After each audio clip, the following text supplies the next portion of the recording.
You will hear a conversation between two students about buying a used car.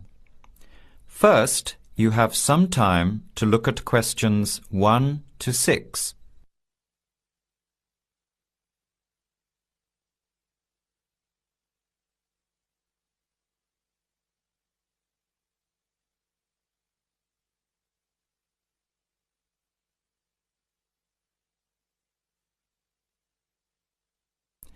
Answer the questions as you listen. You will not hear the recording a second time. Listen carefully to the conversation and answer questions 1 to 6.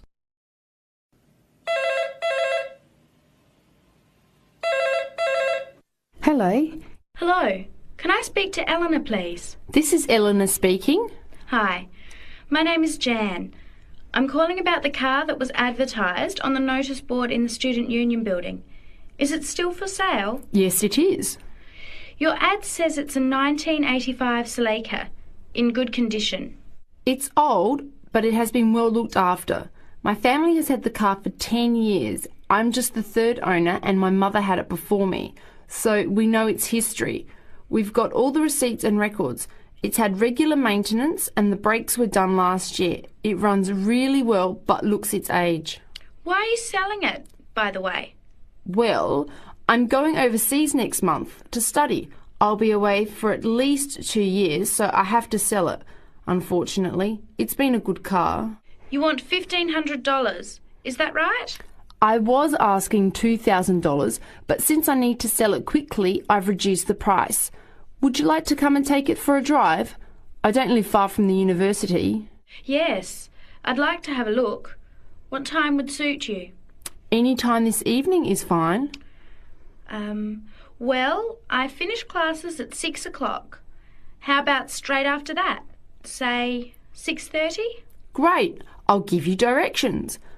When you leave the main gate of the university, turn left on South Road and keep going until you get to the Grand Cinema.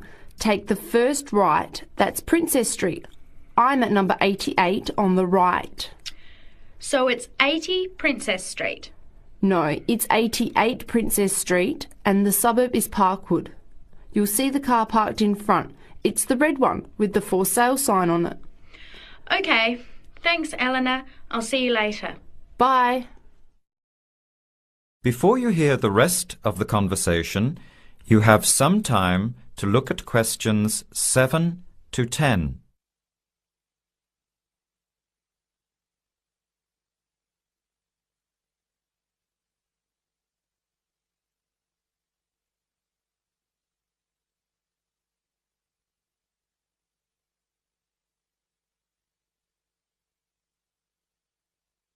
Later that day, at the university, Jan meets up with her friend Sam and tells him about the car. Hi, Sam. Hey, Jan. What's happening? I'm glad I ran into you. I've decided I have to get a car. You're going to buy a car?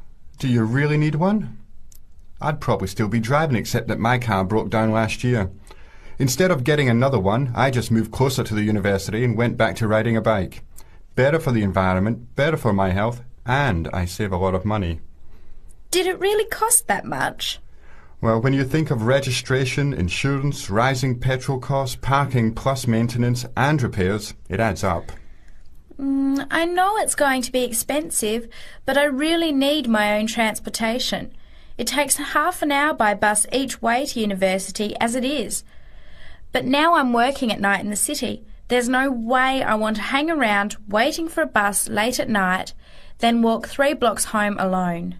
Hey, I think you've got a point there. So what kind of car are you looking at? It's an 85 Celica, same kind as I used to have. The owner's asking $1,500. That's pretty old. How many kilometres has it done? You know, I forgot to ask. I'll have to check tonight when I go to see it. Would you be able to come with me to have a look? At about 6:30? Sure, I'll come, but I don't know a lot about cars. I do know one thing, though. I wouldn't buy an old car without having a mechanic look at it first. That's a good idea. But won't it cost a lot? Not really. You can get a check done through the Automobile Association for $80, and it comes with a report on the condition of the car. It can save you a lot of money in the long run. I'll keep that in mind. So we have to get to Parkwood at 6:30. Do you want to take the bus? It goes straight down South Road every 15 minutes. Or maybe we could walk. I don't think it's that far. Actually, I could borrow my roommate's motorbike for an hour or so. He's working all evening in the library. Do you think he'd mind? No way. He owes me a favour or two. Okay, great. See you at 6, outside the student centre. That is the end of part 1. You now have half a minute to check your answers.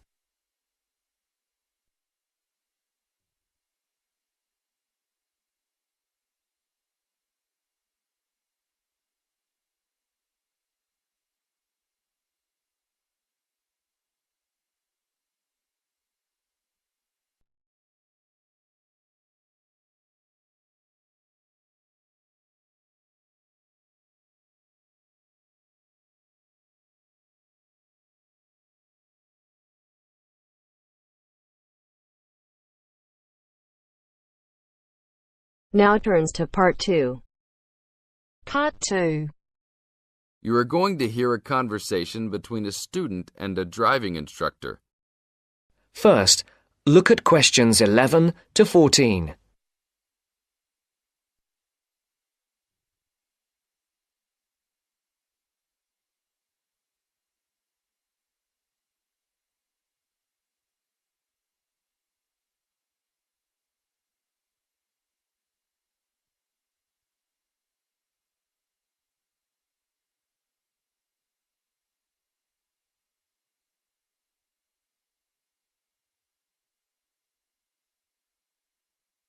Listen carefully.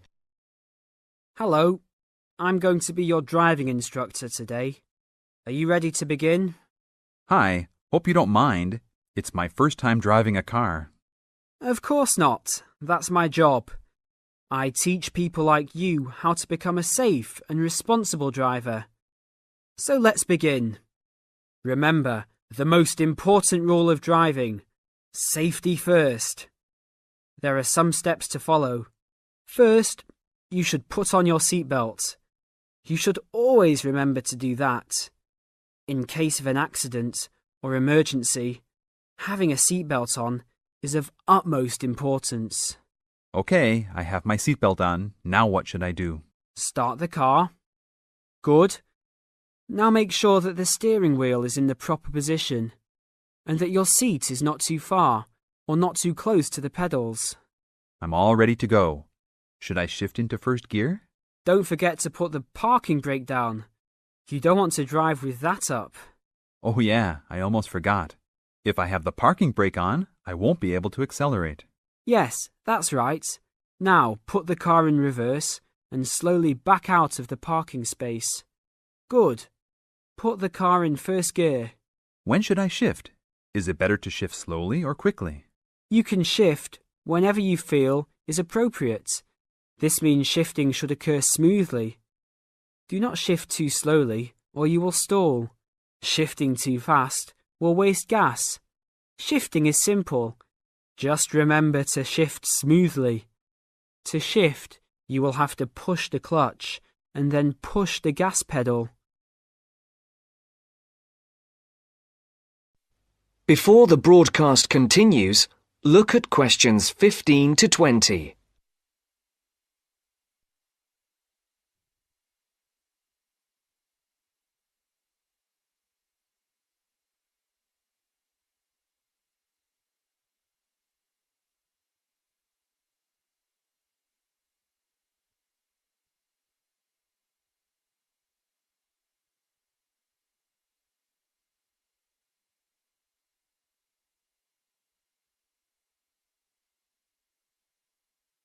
You will now listen to the second part of the talk. Remember, smoothly is the key to good shifting. Like this? Yes, that's good. Now keep it slow. Don't drive very fast just yet. Be sure to constantly check your mirrors for oncoming traffic. Always be aware of everything that is around you, including 3 important things. Remember these 3: people crossing the streets, other cars, and bicycles riding next to you. What should I do if I see a yellow light? Well, it's always better to brake instead of trying to run it. But if you're travelling at a speed where it's impossible to stop in time, then you should try to make it across the intersection. But remember, you should always try to stop. It's the safest way to avoid an accident. Even if I have to brake very suddenly? Yes, even if you have to brake suddenly. What about if a driver behind me is going a lot faster than I am? You should always be ready to move to a slower lane if a driver behind you is forcing you to go faster than you are comfortable with. Never try to speed up to accommodate a faster driver. You could risk an accident or a speeding ticket. It's better to let him go. That sounds like good advice. Be careful. There is a sharp turn up ahead. Remember to brake before turns. Otherwise, you might flip over if your speed is too high going into a turn. Got it. I know that I should always try to observe all traffic safety. That's right. If safety is not your first priority, it will make driving very dangerous for you and other drivers on the road. OK, park the car here. You did a great job today for your first day. I'll see you in 3 days. Thanks so much. I will see you then.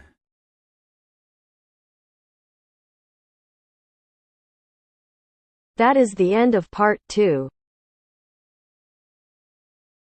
You now have half a minute to check your answers.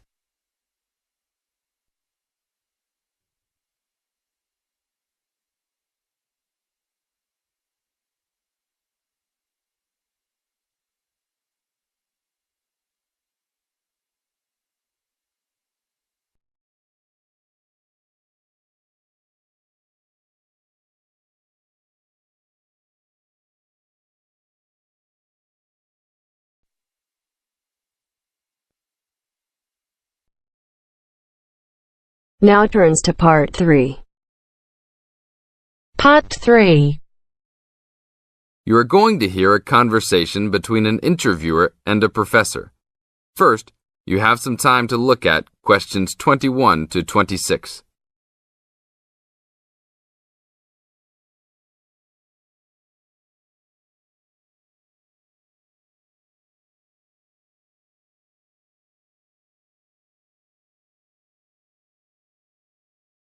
Now listen to the tape and answer questions 21 to 26. Today I'm here with Professor Nittick, who is our new university president. He has been a professor for 20 years and teaches many of the best classes on campus. I know many of you have had him as a teacher and know of his brilliance. Good morning, Professor Nittick. Thank you for stopping by the student station. Thank you for having me here. It is always great to get to meet many of the students who are involved with our school. I haven't been here since 2 years ago. Yes, I remember at that time you were still teaching every semester. 2 years later, you're only teaching every once in a while. But it seems like you are still always busy. The administration world is just as busy as the teaching world for you. How do you stay in touch with the university, even with the change in your everyday duties? I try to stay in touch with what is popular with the university students. I usually spend time with as many students as I can. They usually give me insight into what the new concerns and beliefs are for the new generation. On top of that, I try to be as youthful as I can. I consider myself to be youthful, at least for my age. So I always have a good time and try to stay young. I try my best to not just be a teacher, but also participate in university life. Interesting. So are you still doing lots of academic work, or are you mostly concentrating on administrative affairs? Well, I mostly do administrative affairs now, but that doesn't mean that I still don't have a very deep interest in academic matters. I often visit other campuses around the world and meet other professors in my field. I learn the most by travelling and seeing the different places of the world and the different fields of thought. I even did a television programme last month in Manchester. Will you be on television any time soon then? Well, you can call the television station and see if I will be on television any time soon. Maybe I will be on the news report. I don't think it is really that significant, though. Oh, really? That sounds great. I will remember to look out for you. Let's move on. With all your busy travelling recently, how do you find time for your personal life? I try to keep my university life separate from my personal life. Sometimes it's hard to find time to just take my wife and 3 kids out for a family dinner, but usually we all manage to get together every few days. I'm taking a few weeks off next month to take my family down to South America, to Brazil for a few days. I can't wait to just sit on the beach. Wow, that sounds like a wonderful trip. Professor Nittick, could you tell the audience a little about what goes on in an average day of a university administrator? An average day? Oh, I don't think there is such thing as an average day for me. The last few weeks I've been travelling all the time. I can be in Los Angeles in the morning and in New York by the afternoon and back to Los Angeles by the evening. Sometimes I will spend the whole week at a new university, showing the new administrators the ins and outs of running a university. Sometimes I can spend the whole day in the office on the phone. So there really is no average day for me. I guess that is because I do so many different tasks. Sorry to let all the viewers down, but that is the plain truth. Now look at questions 27 to 30.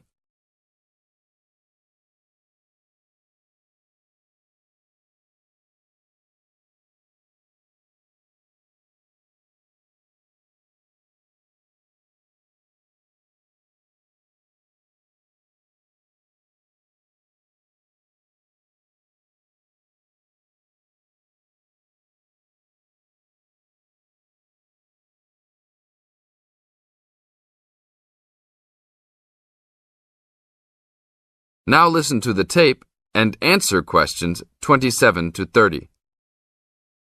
Well, I guess I can sum it up for them. You are a busy man. That is probably a good description. So, are there any immediate plans for the coming few weeks? Well, I'm in Los Angeles for the next 2 days, and then I fly to Colorado to meet a new prospective professor for our university. I will be in Colorado for about a week. Then I go to Japan for the next 10 days to meet with our university branch in Japan about record sales there. After that, I return to Los Angeles for a week, just in time for the graduation of the class of 2001. There you have it, my next month's schedule. Thank you very much, Professor Nittick. I always enjoy having you on our show. We hope to have you back on our show next time.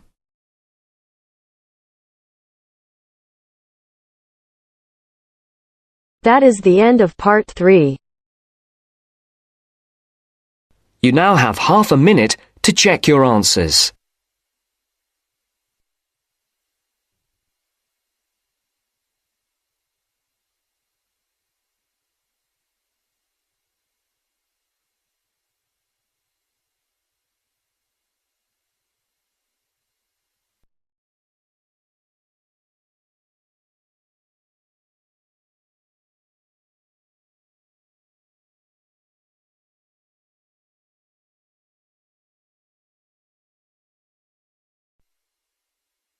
Now turns to part 4.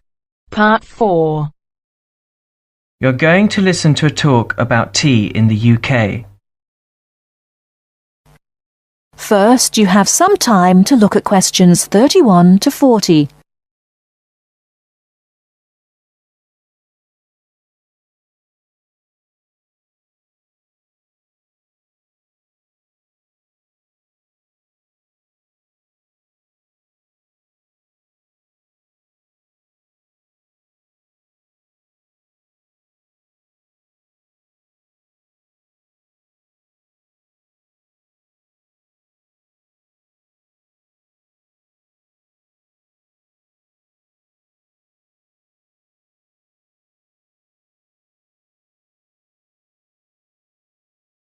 Now listen carefully and answer questions 31 to 40.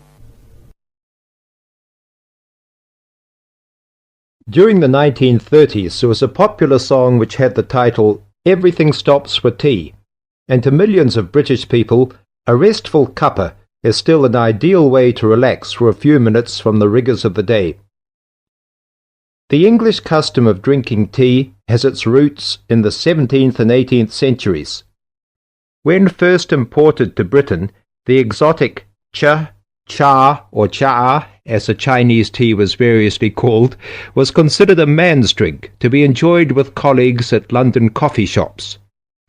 These were popular meeting places for many walks of life: politicians, lawyers, poets, actors, and writers.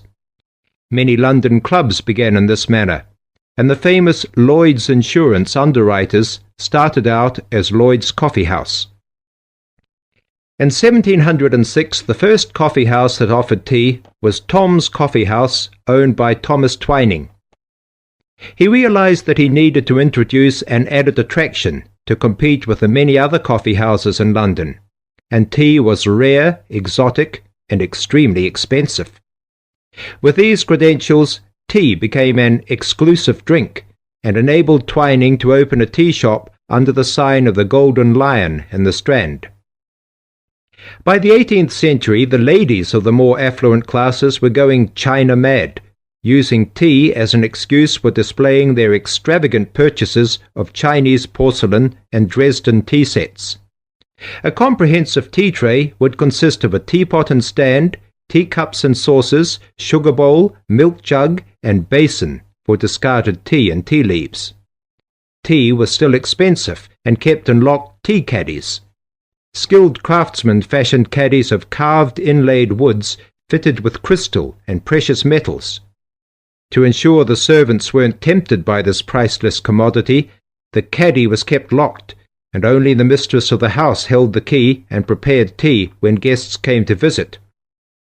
No well-brought-up young Englishwoman could consider herself socially acceptable unless she knew how to brew a proper cup of tea. As the 18th century progressed, changes in commerce and working hours resulted in the main meal of the day being taken much later in the evening. The prospect of lasting from breakfast until evening did not appeal to the Duchess of Bedford, who is usually credited with being the first to alleviate late afternoon hunger pangs by introducing a small 4 o'clock meal served with tea. With time, the light, wafer-thin toast or delicate white bread gave way to exotic fillings like tomato and egg, cucumber, chicken, or potted shrimps, followed by buttered scones, crumpets, or elegant pastries. The popularity of tea continued to spread, but it was not until 1839 that the first shipment of Assam Indian tea was landed in Britain. A healthy trade with India was soon established, and tea clippers, like the Cutty Sark, now a museum in a dry dock at Greenwich, were reaching the peak of their sailing days. In 1879, the first limited shipments of Ceylon tea began to arrive, and by 1880 this had been firmly established alongside Indian and China teas, giving the broad range of teas that are available today. There have been few changes in 3 centuries of tea trading. London is still the centre, and indeed Twining still has a shop on the site of the original Tom's Coffee House at 216 The Strand. The name Twining has been linked with tea for over 280 years. Indeed, it was Richard Twining, in his capacity as chairman of the dealers of tea, who in 1784 persuaded Prime Minister William Pitt to reduce the high tax on tea, making the beverage more accessible to the general public. That is the end of part 4. You now have half a minute to check your answers.